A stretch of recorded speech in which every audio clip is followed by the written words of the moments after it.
When Selznick Studios and RKO made the movie Mr. Blandings Builds His Dream House in 1948, they liked the idea of the dream house so much that they built 733 more dream houses all over the country.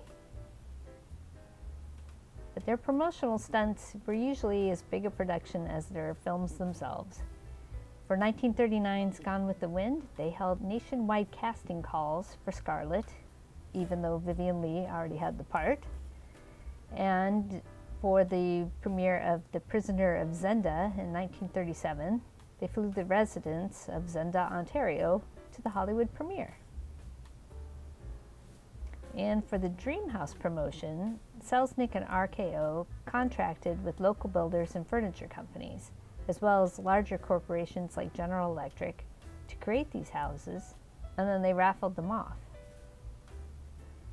And they were all very exciting and modern for 1948, and often came fully furnished. But as you can see, they didn't always turn out exactly like the Blandings dream house. Kellogg's even got in on the act and had their own little tiny model version you could send away for. And their version looks a little more authentic to the Blandings house. And this version is in Terre Haute, Indiana, and it came on the market recently. And it looks fairly authentic, although it has some obvious changes, like the front porch. There's also an official Blandings floor plan that some of the builders chose to go with and some didn't.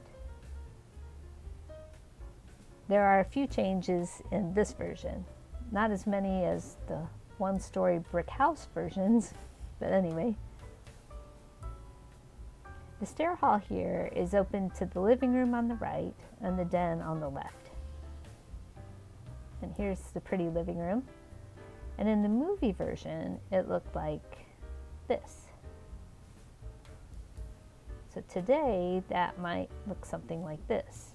This is by John Milner Architects. But if it were mine, I would probably make it a little more comfy cozy, like this design by Ashley Hanley.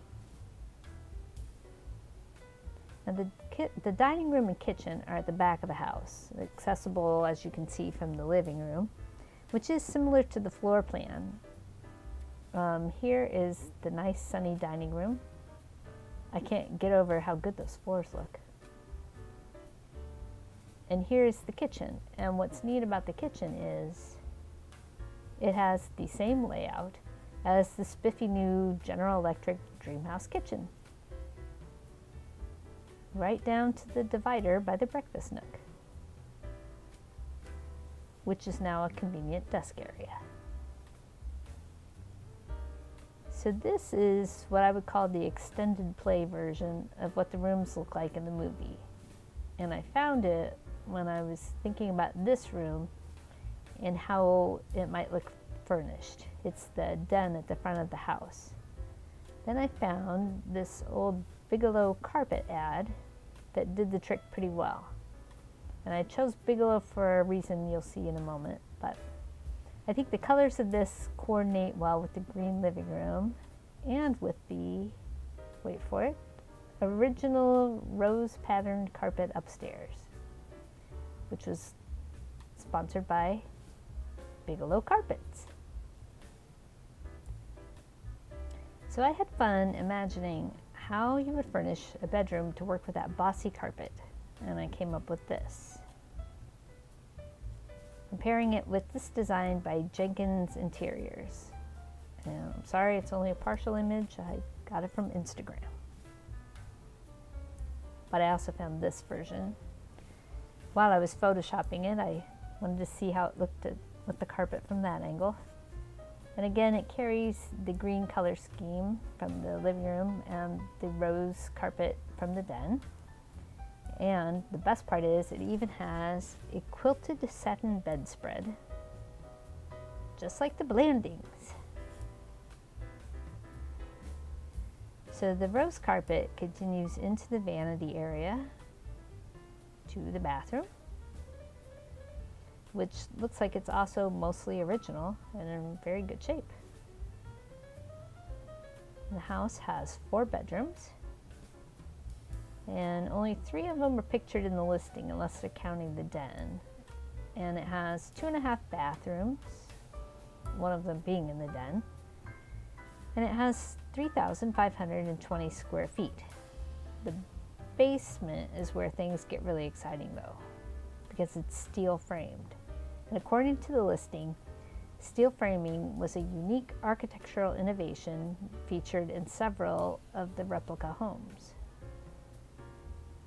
It provides remarkable durability and a glimpse into post-war building ingenuity.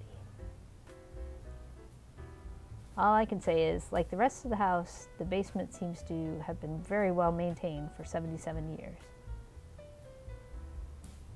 And outside we have the pool. I don't believe is original, but it's certainly a great addition to the yard.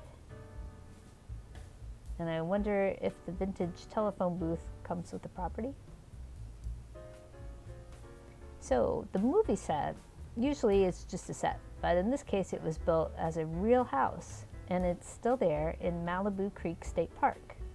And they use it now for park employees in the Santa Monica Mountains Conservancy. And incidentally, it's only about a 2.5-mile hike away from where they filmed MASH. So there's your trivia for today.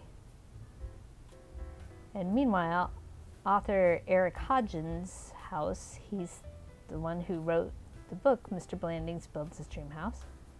His house is still there too. It's in New Milford, Connecticut, and it's reportedly very nice inside. And that's a wrap for the Terre Haute version of Mr. Blandings Builds His Dream House. So thanks for watching. Please consider subscribing to my channel. And as always, for more content, visit my website, ifitweremine.com.